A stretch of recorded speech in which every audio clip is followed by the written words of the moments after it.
Hola! Tole leche, tole leche. Kunin at basahin. Kunin at basahin. Ako po si Kuya Sam Pagaduan, ang inyong kasama sa ating lumalim at mamunga Gospel Reflection. Ngayon ay July 8, 2026. Ang mabuting balita ng Panginoon ayon kay San Mateo, chapter 10, verse 1 to 7.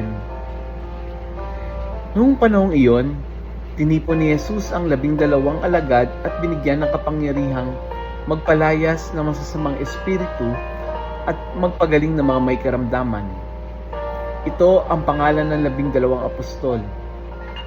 Si Simon na tinatawag na Pedro at si Andres na kanyang kapatid, sina Santiago at Juan na mga anak ng Zebedeo, sina Felipe at Bartolome, si Tomas, si Mateo na publikano, si Santiago na anak ni Alfeo at si Tadeo, si Simong Makabayan at si Judas Iscariote na nagkanulo kay Jesus.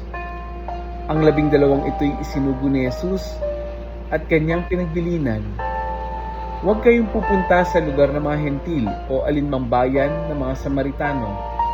Sa halip ay hanapin ninyo ang mga nawawalang tupa ng sambahayan ng Israel.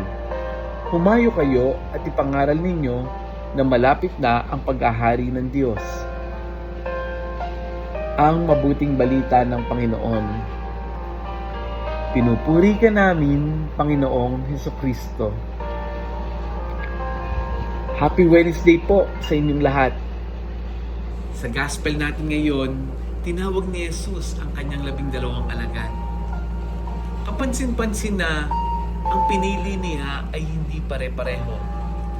Merong mangingisda, merong mga maniningil ng buwis, merong mga makabayan, may iba't ibang personalidad, karanasan at kahinaan. At alam nating hindi sila perpekto. Si Pedro, ayan, mainitin ang ulo niyan.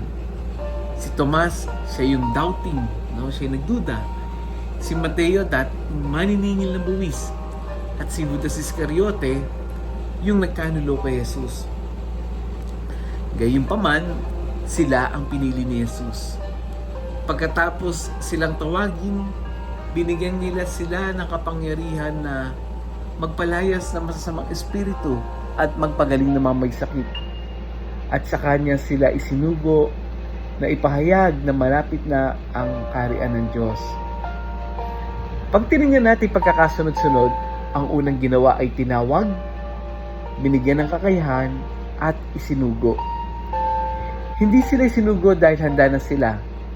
Naging handa sila dahil isinugo sila ni Jesus. Marami sa atin ay parang naghihintay muna ng tamang panahon bago maglingkod. Marami sa atin ayaw munang maglingkod.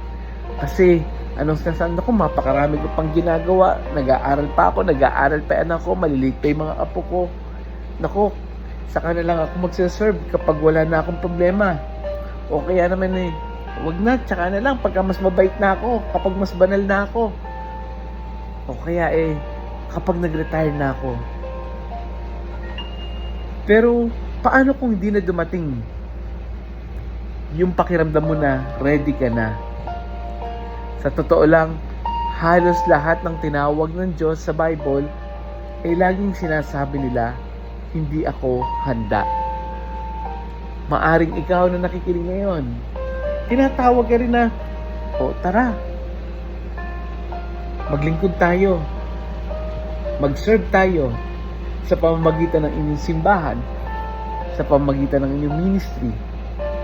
Pero siguro may feeling na ganun din na sasabihin mo, wag muna ngayon, hindi ako.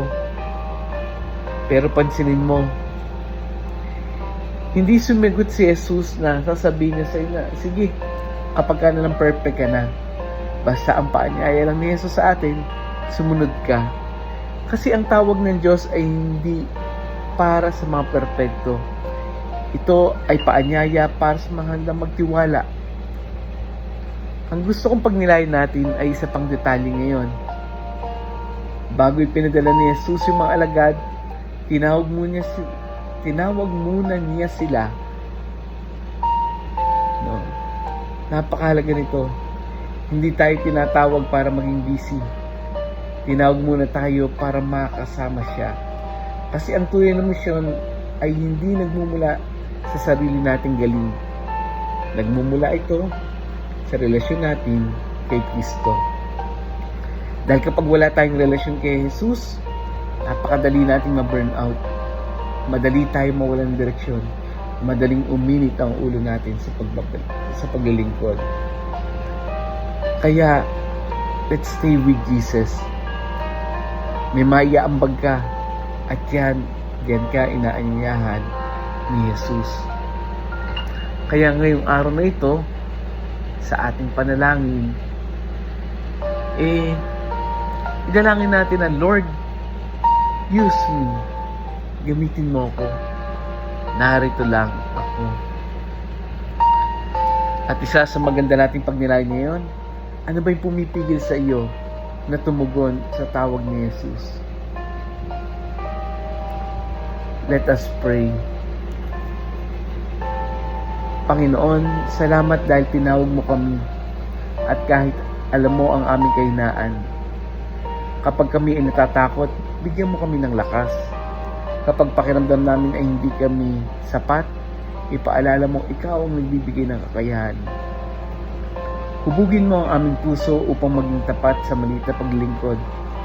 At gamitin mo kami bilang instrumento ng iyong pag-ibig at mabuting balita sa aming pamilya, komunidad at simbahan. Amen. Kaibigan, may kakilala ka bang pakiramdam niya ay wala siyang maiambag sa simbahan o sa iba?